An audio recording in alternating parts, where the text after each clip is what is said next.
Hello everyone, this is Lovejit and welcome back to my channel.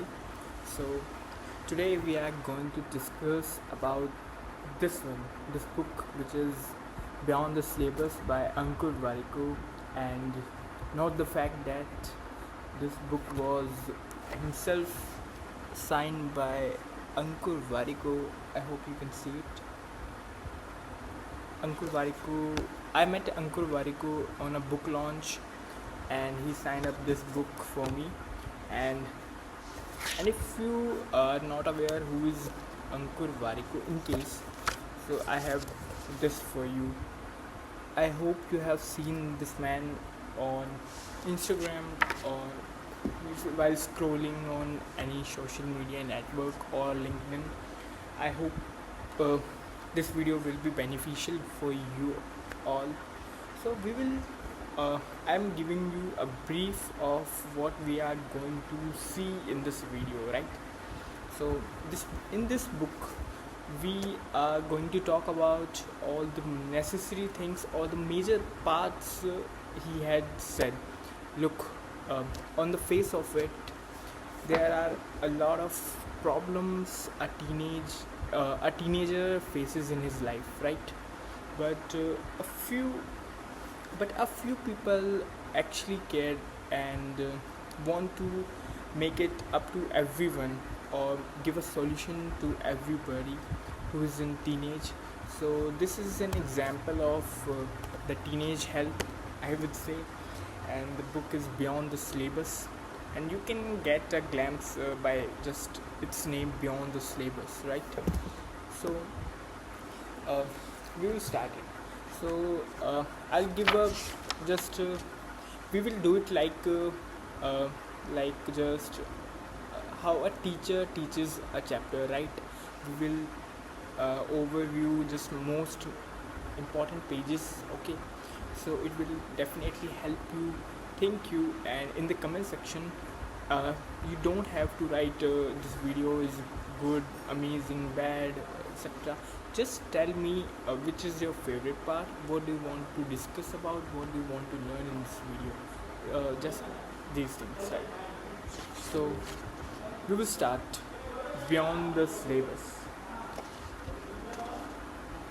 And first of all, in this book I would like to tell you that the Ankur Warikoo himself have given some overview about his past years, and there comes an index right here, and here it goes. And the book says the first line is about the Pythagorean, and school teaches you about mitochondria and the Python theorem, which is 90% useless. From this first line we can say he just want to say that whatever is taught in school is wrong, or 90% is useless according to this statement, we can say. And I do think he is right somewhere, right? There are a lot of cases, or in our junior classes we are taught about things which are useless. I'm not saying education department is not working or is a failure, but I think there should be an improvement about we should be taught about the coral reefs. Don't mind, but I was watching a video of Rahul Gandhi about coral reefs and Lakshadweep. So it really attracted me, because actually there's a big problem right here in our environment and in our country, right? People are not aware of coral reefs. Let me tell you something about coral reefs. Coral reefs are dying because of us, because of humans themselves, and we should have a look on it. Coral reefs are one of the most important, you can say, living part of environment, which is helping sea life, and we humans are destroying it every possible way, whether it's draining out pollution in oceans, big water bodies, and a little percentage is present of coral reefs around the whole ocean of this world, on this planet Earth. But this is shameful that we are doing is just we are just putting coral reefs on the end of an extension, and someday it will extend and we will not do anything. So it is just it came into my mind actually, but I want to discuss about it. So I think we should be taught about the environment in the school, or we should be taught about the future trends that might come, like this AI, which is booming everywhere, and not a lot of people are aware of general AI. Like, uh, look, there is something which is general AI, and it is in, wait. I think we are just moving out of the topic. We will discuss about general AI, and we will move further on this book, right?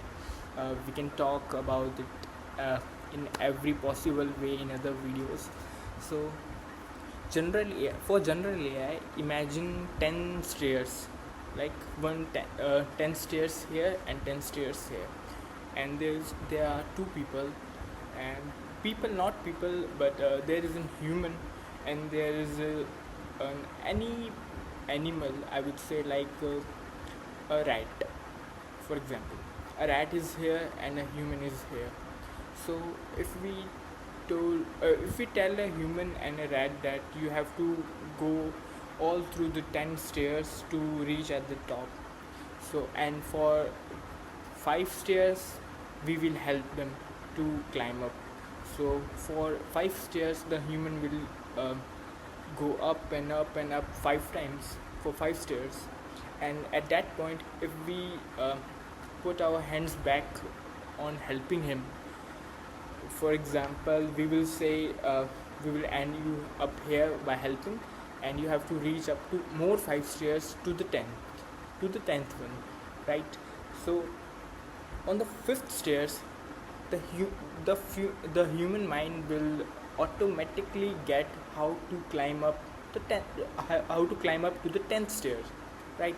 On the other hand, if we talk about any animal which is not like us, it will stop on the fifth stair, and it will be there only, because, and this is AI, right?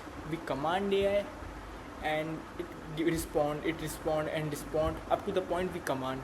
But general AI, the human one, the general AI is something far, which is, if on the 5th stair, the general AI will automatically think how it can climb up to the 6th, 7th, 8th, 9th and 10th stair, right? I hope the video is clear. So to the 10th stair, right? So this is general AI and this is AI, and general AI is making people a little, I would say, afraid. Mostly people like Steve Wozniak. He was the co-founder of Apple Computers, or Apple, as we know. Steve Jobs and Steve Wozniak was there. They both were there, but as of now, Steve Wozniak is really afraid of general AI, or AI without foundations, and there are a lot of people in Silicon Valley who are afraid of this problem. And is it? I think we are all familiar of the movie The Terminator, or similar movies in which humans are killed by the machines. This could be the future of humans if there are no foundation, or there are no foundations, right? First thing is foundation. There should be limit, and the laws are working. So as of now, I think it's good for us to put a foundation, and it's safe right now. as of now only. And the second that might cause the problem will be the problem within countries, within the relations of the countries out there. uh, Talk about any country from China, Pakistan, or any country, people always want to make their country comes to first. But let me tell you something. We should move to reality. There is no country in this world which is doing good. No country. If we talk about United States, we talk about any country we know. In India, most of the people don't know about Finland. Finland is, I guess, Finland is happiest country in the world, and there are many more like the Switzerland. There is, so they are happy countries, and I do consider them the successful countries as there is a better infrastructure in those countries, but not in India, Pakistan, China, USA. Yes, USA. And if we talk about India, the terrorism index, we talk about the terrorism index. India comes on the 13th position. I'm not talking about peace index, global peace index. I'm talking about global terrorism index. India comes on 13th number, and we are everywhere saying India is on the world biggest second economy or things like that. I am Indian. I think the most of the viewers of this video are Indian. I'm not sure. I can't predict, but we all are Indians. But I think we should work hard on our way to make this country better, make oceans, seas, population should be controlled, right? I'm talking about oceans, I'm talking about forest, the pollution. We should talk about these concepts, and not in school, everywhere possible way. And these topics can first of all, I would stop here on geopolitics and something like that, because the motto of the video is not that. But I just want to tell you about this problem that is happening everywhere. And if you think I'm saying right, I've seen everything on facts, um, like global terrorism index. I have talked about India comes on 13th position, and it. We should do something. We should do something far more than the hate and this terrorism. This is not a solution, or I'm really disappointed about it. So we will talk about beyond the syllabus. Back to the topic. So we were talking about in this book. Ankur Warikoo told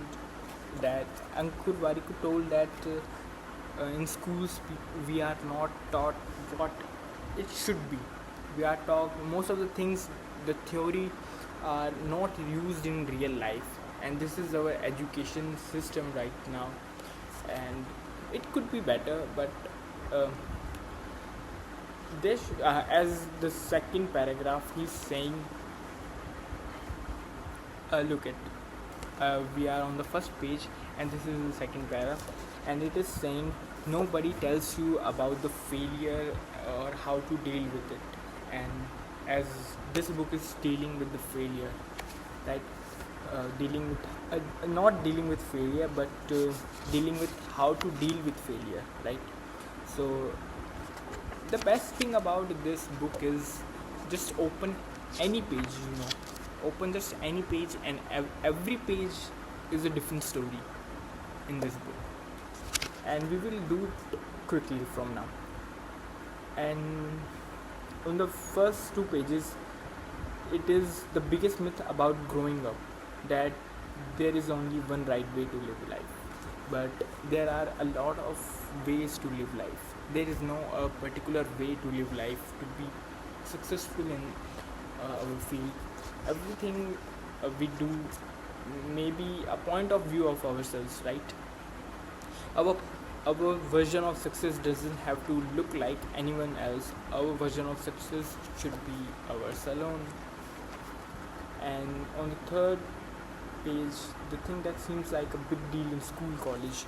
Look, the Ankur Warikoo is saying that um, everyone uh, around us is everyone around us, every single person have his own way, his or her own way to live success or consider himself successful in this world.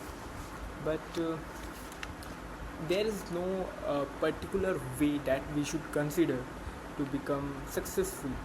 Anybody we know might be successful in his own way, and this is the thing. We should not take failure sometimes much deeper, and we should have this courage to uh, face our failures. And this book is talking about this only. The best thing about this book is it is talking about failures, talking about the relations with the people, or the exams we are giving, or with anything success or everything related to it, but in different languages, right? So I do consider we should not we I think you should read this book. This is a good book. This is talking about the maps of the life and the money. Look, I will summarize this book entirely for you right now without reading every single page. Look, Ankur Warikoo is saying for making money there are different ways, and the best way is following your passion. The passion is when we follow our passion, we are paid for free for doing nothing for others. We are just doing thing we love. That is what the first way of making money according to this book, and according to all the you can say leaders. When they talk on the stage, they always say that the best thing about making money is follow your passion. No matter you will fail, or there might be chances that you succeed in the first attempt, and when you succeed you will be paid for free for doing nothing for others. And that is the best part for making money. And the second thing he is saying, teaching in this book is it was like for example, look, consider a boy who have a saving of 50,000, and he wanted to buy something which cost around 70,000. So he will buy it. So he have to make a loan or borrow money from anyone, from any person he knows, his father, his mother, his family, friends, and he will be down or get a loss of 20,000 as of now, according to him.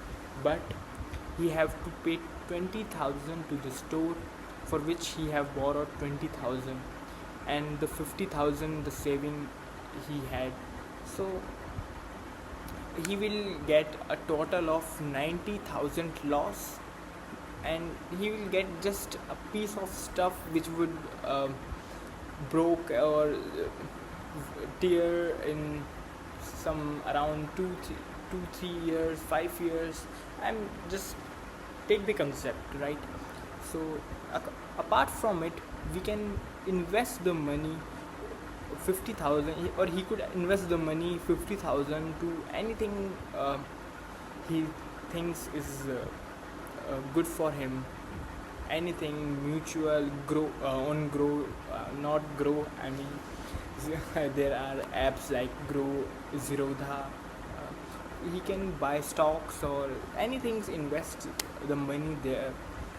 This video is not a sponsorship of Grow and Zerodha or any company like that. Just it came into my mind. So he could invest, and that is what in the end this book is saying, that everything is possible. We can do anything. He himself, Ankur Warikoo himself, have started startups like Web Veda, and there are many, and he's doing right now. He's content creator right now.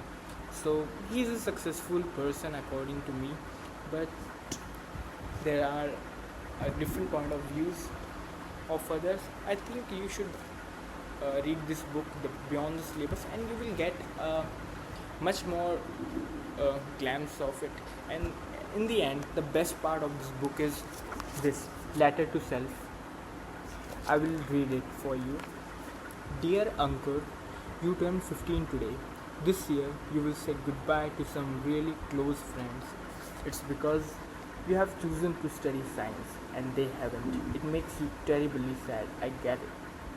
You have spent years with them and now you might not even get a few hours together. Your teachers will change, your schedule will change, everything will change and you are scared. There are times you wish you were not growing, but you will have to grow up. And trust me, you are going to have a lot of fun growing up. You just don't know it yet. You are you are going to be okay, uncle. You are going to be okay. And it is saying it is the time when we complete our class 10th and we have to choose streams, right? PCM, PCB, science, particularly science, commerce, arts, humanities, etc. And our friends will get separate from us at that time if they have chosen some different stream, right? So actually this is really a position where a teenager becomes sad, right, at that point. And dear uncle, you turn 16 today. There is a different letter to self. You are deep into your IIT JEE preparation, but mom and papa are not doing well financially. You cannot afford the expensive classroom coaching. You didn't score enough to get into the DPS either. I might not do well because I don't have what others have, you tell yourself. And he's saying he was preparing for coaching and he didn't get into DPS. I'm not sure if it's Delhi Public School or something, but he didn't make it to there and I might not do well. He was making an excuse that he don't have what others have, but in reality there's nothing like it. And on the another paragraph, he have said, you know what, that's just an excuse. And he is admitting that he was making just an excuse because you have things that a lot of people don't have: a family that loves you, cares for you, and provides you with food, shelter, education, and a safe environment. This is amazing, right? That was I was saying, it is amazing. Right now you may not think that matters, but one day you'll realize it's the only thing that really matters, right? The only thing that matters, that in the end, is family, food, shelter for becoming successful, and he had it. So on the next letter he was saying, dear uncle, you turned 17 today. School is getting intense, but you are also getting popular. That shy kid is becoming popular, participating in debates, competition, and is known as all-rounder. And but it also makes you judge others. And this is an important part. But it also makes you judge others. You judge those who smoke, drink, party, or those choose to study humanities, commerce, or those who bunk their classes. But you feel superior because you believe your way is the right way. But the thing is, there is no right way. Every way is right according to people, according to Uncle Bariku. Every way is right. There is not a wrong way not a wrong way. And there is no meaning of thinking yourself superior and judge others. You can think superior, but there is no meaning of judging others. Like, there are two different things. And he turned 18 today. 18. You didn't make it to IIT. It broke you, shattered you, cried. Mama and Papa cried. Uncle Variku gave IIT exam, but he didn't make it. Then he joined Delhi University, and the exam doesn't define you. those marks do not define you, that college doesn't define you. It feels like everything defines on the right now, but one day you will realize that it never. So that's all for the video today. I hope you like it, and you can comment everything you want to discuss, and of the next book you want to um, have a discussion about. And thank you for watching. Thank you.